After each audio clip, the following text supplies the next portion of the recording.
ನಮಸ್ತೆ ಸ್ನೇಹಿತರೆ, ನೋಡಿ ನಾವು ಮನೆಯಲ್ಲಿ ಹೇಗೆ ಹಾಲು ಮನೆಯಲ್ಲಿ ಕರೆದು ಹೇಗೆ ತುಪ್ಪ ಮಾಡ್ತೀವಿ ಅಂತ ತೋರಿಸೋಣ ಅಂತ ಈ ವಿಡಿಯೋ ಮಾಡಿದೆ. ಹಳ್ಳಿಯಲ್ಲಿ ನೋಡಿ ಮೊದಲೆಲ್ಲ ಒಂದು ಇದರಲ್ಲಿ ತಿಕ್ಕೋದು ಆ ಥರ ಏನೋ ಹೇಳ್ತಾರೆ, ಅದಕ್ಕೆ ಆ ಥರ ಎಲ್ಲ ಇತ್ತು. ಇವಾಗ ಹೀಗೆ ಬಾಟ್ಲಲ್ಲಿ ಹಾಕಿಯೇ ನಾವು ತೆಗಿಯೋದು, ಅದೆಲ್ಲ ಇಲ್ಲ. ಇವಾಗ ನಾವು ಚಿಕ್ಕವರು ಯಾವಾಗೆಲ್ಲ ಮಾಡ್ತಿದ್ರು, ಅದು ತುಂಬ ಚೆನ್ನಾಗಿರೋದು ಮಜ್ಜಿಗೆ ಕುಡಿಯೋಕ್ಕೆ. ಇದು ಚೆನ್ನಾಗಿರುತ್ತೆ, ಪರವಾಗಿಲ್ಲ.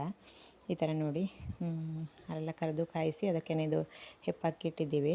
ಅದರದ್ದು ಕೆನೆ ತೆಗೆದು ಈ ಥರ ಬೆಣ್ಣೆ ತೆಗೆದು ಇಟ್ಕೊಳ್ತೀವಿ. ನಾವು ಫ್ರಿಜ್ಜಲ್ಲೆಲ್ಲ ಇಡೋದು ಕಮ್ಮಿ.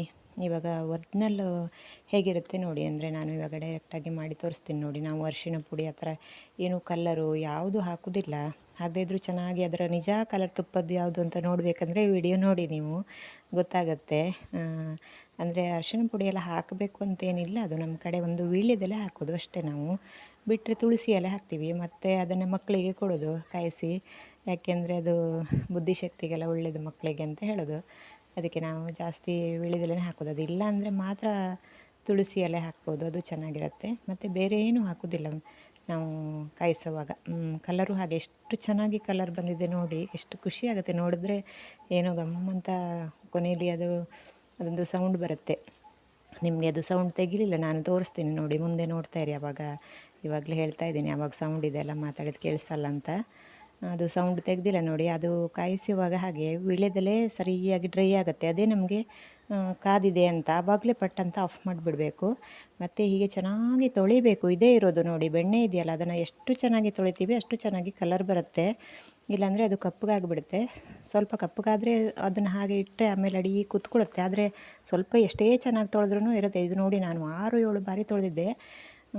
ಇದು ಇವಾಗ ನಾನು ಅದು ಕಟ್ ಮಾಡಿ ತೋರಿಸಿದ್ದು ನಿಮಗಿಷ್ಟು ನೋಡಿ. ಇವಾಗ ಸ್ವಲ್ಪ 6-7 ಬಾರಿ ತೊಳೆದ ಮೇಲೆ ಸ್ವಲ್ಪ ಕ್ಲೀನಾಗಿ ಬಂತು. ಇವಾಗ ಕ್ಲೀನ್ ಮಾಡಿ ಇಟ್ಟೆ ನೋಡಿ.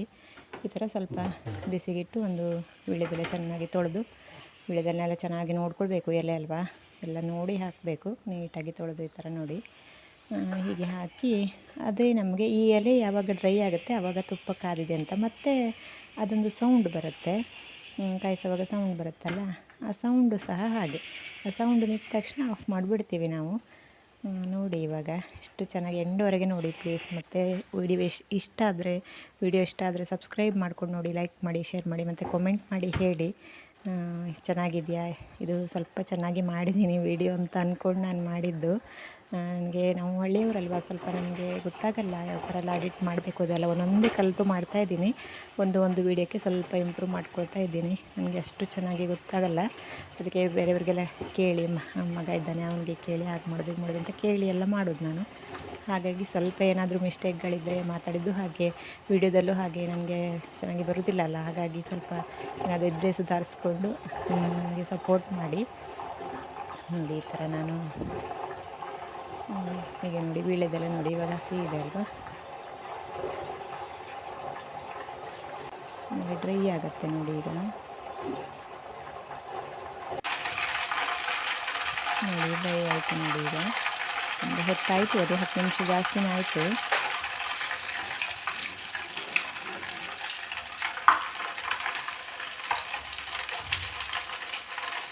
ಸೌಂಡ್ ಚಟಪಟ ಸೌಂಡ್ ಇದೆ ನೋಡಿ. ಅದು ಯಾವಾಗ ಎಂಡ್ ಆಗುತ್ತೆ ಆವಾಗ ಆಫ್ ಮಾಡಿಬಿಡೋದು ನಾವು. ಒಂದು ಸೆಕೆಂಡ್ ಹೋದರೆ ಗುಡ್ದು ಸ್ವಲ್ಪ ನೊರೆ ಥರ ಬರುತ್ತೆ, ಆವಾಗ ತುಪ್ಪ ಕಾದಿದೆ ಅಂತ, ಆವಾಗ ಗಮ್ಮಂತ ಸ್ಮೆಲ್ ಬರುತ್ತೆ.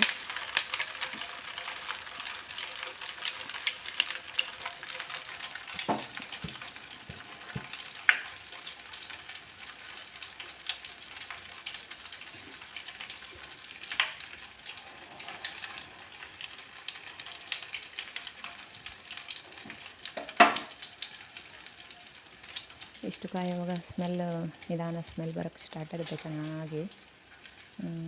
ಮತ್ತು ಈ ಥರ ಮಾಡಿ ಏನು ಹಾಕದೆ ನೀವು ಆ ಥರ ಮಾಡಿ ಇಟ್ಟರೆ, ಅದು ಹೇಳ್ತಾರೆ ಜೇನುತುಪ್ಪ ಮತ್ತು ತುಪ್ಪ ಎಷ್ಟು ವರ್ಷ ಇಟ್ಟರೂ ಕೆಡೋದಿಲ್ಲ ಅಂತ ಹೇಳ್ತಾರೆ. ಈ ಆಯುರ್ವೇದ ಇದರಲ್ಲೆಲ್ಲ ಹೇಳ್ತಾರೆ ಅದೆರಡು, ಅಂದರೆ ಯಾವಾಗಲೂ ಕೆಡದ ವಸ್ತು ಯಾವುದು ಕೇಳಿದ್ರೆ ಇದೇ ಎರಡು ಅಂತ. ಹಾಗಾಗಿ ಅದನ್ನು ಕಾಯಿಸೋದು ಹಾಗೆ ಅಷ್ಟು ಚೆನ್ನಾಗಿರುತ್ತೆ ನೋಡಿ. ಈ ಥರ ಹೀಗೆ ತಣ್ಣಗಾಗೋಕ್ಕೆ ಬಿಡಬೇಕು. ಕೆಳಗಡೆ ಇಟ್ಟು ಸ್ವಲ್ಪ ಅದು ಎಷ್ಟೇ ಕ್ಲೀನ್ ಮಾಡಿ ತೊಳೆದ್ರೂ ಅಡಿಗಡೆ ಸ್ವಲ್ಪ ಕಪ್ಪಗಿರುತ್ತೆ ನೋಡಿ, ಅದು ಎಲ್ಲ ಚೆನ್ನಾಗಿ ಅಡಿಗಡೆ ಕೂತ್ಕೊಳ್ಳುತ್ತೆ. ತಣ್ಣಗಾದಮೇಲೆ ಗಾಳಿಸ್ಬೇಕು ಅದನ್ನು. ಈ ವೀಳ್ಯದೆಲೆನ ತೆಗೆದು ಮಕ್ಕಳಿಗೆ ಕೊಡ್ತೀವಿ ನಾವು. ಈ ಥರ ನೋಡಿ ಅಡಿಗಡೆ ಕೂತಿದೆ, ಅದು ಸ್ವಲ್ಪ ಅಷ್ಟು ಬೆಣ್ಣೆ ಅಷ್ಟು ಚೆನ್ನಾಗಿ ತೊಳೆದಿದ್ದೀನಿ, ಆದರೂ ಕಪ್ಪಗಿರೋದಿದೆ ನೋಡಿ, ಗೊತ್ತಾಗುತ್ತೆ ನಿಮಗೆ. ಅದನ್ನು ಹಾಕಬಾರ್ದು. ಹಾಗೆ ನಿಧಾನ ಸೋಸಿದ್ರೆ ಅಡಿಗಡೆ ಕೂತಿರೋದು ಹಾಗೆ ಇರುತ್ತೆ, ಚೆನ್ನಾಗಿರುತ್ತೆ. ಇವಾಗ ನೋಡಿ ಇದೇನು ತುಪ್ಪನ ಏನಂತ ಗೊತ್ತಾಗಲ್ಲ ನೋಡಿ, ಈ ಥರ ಕಲರ್ ಬಂದಿದೆ ನೋಡಿ. ಇದು ಇವಾಗ ನಾನು ನೆಕ್ಸ್ಟ್ ತೋರಿಸ್ತೀನಿ ನೋಡಿ, ಮಾರನೇ ದಿವಸ ಬೆಳಿಗ್ಗೆ ಎಷ್ಟು ಚೆನ್ನಾಗಿದೆ, ಎಷ್ಟು ಚೆನ್ನಾಗಿ ಕಲರ್ ಬಂದಿದೆ ಅಂತ ನೋಡಿ. ಇದು ಇವಾಗ ಈ ಕಲರ್ ಇದೆಲ್ಲ ಎಷ್ಟು ಖುಷಿಯಾಗುತ್ತೆ ನೋಡಿ, ನೋಡಿದ್ರೆ ನನಗಂತೂ ತುಂಬ ಖುಷಿಯಾಯಿತು. ಹೀಗೆ ಮಾಡ್ತಾಯಿದ್ದೆ ನೋಡಿ, ಎಷ್ಟು ಚೆನ್ನಾಗಿ. ಇದು ಒರಿಜಿನಲ್ ಕಲರ್, ಇದು ತುಪ್ಪದ್ದು. ನೀವು ಬೇರೆ ಕಡೆ ತಗೊಳ್ಳುವಾಗ ನೋಡಿ ತಗೊಳ್ಳಿ. ಈ ಥರ ಇರುತ್ತೆ ಒರಿಜಿನಲ್ ತುಪ್ಪ ಅಂದರೆ. ನಿಮ್ಮ ಎದುರುಗಡೆನೇ ನೋಡಿ, ದನ ಕರೆದಿದ್ದು, ಕಾಯಿಸಿದ್ದು, ಬೆಣ್ಣೆ ತೆಗೆದಿದ್ದು, ಕ್ಲೀನ್ ಮಾಡಿದ್ದು, ಒಲೆ ಮೇಲೆ ಇಟ್ಟಿದ್ದು, ಕಾಯಿಸಿದ್ದು, ಇಳಿಸಿದ್ದು ಎಲ್ಲನೂ ತೋರಿಸಿದ್ದೀನಿ ಒಂದೇ ವಿಡಿಯೋದಲ್ಲಿ. ನಿಮ್ಮ ಎದುರುಗಡೆನೇ ಇಟ್ಟು ವಿಡಿಯೋ ನೋಡಿದ್ರಲ್ಲ ನೀವು. ಇವಾಗ ಈ ಥರ ಕಲರ್ ಬರುತ್ತೆ ನೋಡಿ. ಒರಿಜಿನಲ್ ತುಪ್ಪ ಅಂದರೆ ಈ ಥರ ಕಲರ್ ಇರುತ್ತೆ. ನೀವು ನೋಡಿ, ಬೇರೆ ಏನಾದರೂ ಬೇರೆ ಥರ ಇದೆ ಅಂದರೆ ಅದು ಒರಿಜಿನಲ್ ತುಪ್ಪ ಅಲ್ಲ ಅಂತ.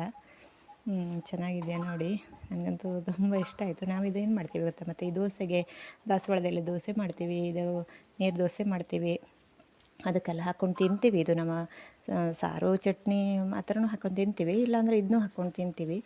ದಾಸವಾಳದ ಎಲೆ ದೋಸೆಗೆ ತುಂಬ ಚೆನ್ನಾಗಿರುತ್ತೆ ಇದು. ನಮಗೆ ಅದೆರಡು ಕಾಂಬಿನೇಷನ್ ತುಂಬ ಇಷ್ಟ ನೋಡಿ. ಎಷ್ಟು ಚೆನ್ನಾಗಿ ಬರ್ತಿದೆ ಅಲ್ವಾ, ನನಗಂತೂ ಖುಷಿ ಆಗ್ತಿದೆ ನೋಡಿದ್ರೆ. ನಿಮಗೆ ಏನನ್ಸುತ್ತೆ ಅಂತ ನನಗೆ ಕಾಮೆಂಟ್ ಮಾಡಿ ತಿಳಿಸಿ. ಮತ್ತು ಫುಲ್ ವೀಡಿಯೋ ನೋಡಿ, ಎಲ್ಲರೂ ಸಬ್ಸ್ಕ್ರೈಬ್ ಮಾಡ್ಕೊಂಡು ನೋಡಿ, ಲೈಕ್ ಮಾಡಿ, ಶೇರ್ ಮಾಡಿ. ನೀವು ಸಬ್ಸ್ಕ್ರೈಬ್ ಮಾಡಿಕೊಂಡು ನಮ್ಮ ವೀಡಿಯೋಗಳನ್ನೆಲ್ಲ ನೋಡಿ ಸಪೋರ್ಟ್ ಮಾಡಿದ್ರೆ ನಮಗೂ ಬೇರೆ ಬೇರೆ ಥರ ವೀಡಿಯೋ ಮಾಡಿ ಹಾಕೋಕ್ಕೆ ಇಂಟ್ರೆಸ್ಟ್ ಬರುತ್ತೆ, ಖುಷಿಯಾಗುತ್ತೆ. ಈ ಥರ ನೋಡಿ, ನಾನು ಇವತ್ತು ನೀರು ದೋಸೆ ಮಾಡಿದ್ದೆ, ಅದನ್ನೇ ಒಂದು ನಿಮಗೆ ಹಾಕಿ ತೋರಿಸೋಣ ಅಂತ ಈ ಥರ ಮಾಡಿದೆ ನೋಡಿ. ಹೀಗೆ ಹಾಕ್ಕೊಂಡು ತಿಂತೀವಿ. ಮಕ್ಕಳು ಬೇಕಂದರೆ ಸ್ವಲ್ಪ ಸಕ್ಕರೆ ಹಾಕ್ಕೊಳ್ತಾರೆ, ಸಕ್ಕರೆ ಹಾಕ್ಕೊಳ್ಳದೆ ಇದ್ದರೆ ಒಳ್ಳೆಯದು, ಹಾಗೆ ತಿಂದರೆ ಒಳ್ಳೆಯದದು. ಸಕ್ಕರೆ ಮಿಕ್ಸ್ ಮಾಡಬಾರ್ದು, ಆದರೆ ಸಕ್ಕರೆ ಒಂಚೂರು ಹಾಕ್ಕೊಂಡ್ರೆ ಟೇಸ್ಟ್ ಬರುತ್ತೆ. ಚೆನ್ನಾಗಿದೆಯಾ ನೋಡಿ ಸ್ನೇಹಿತರೆ.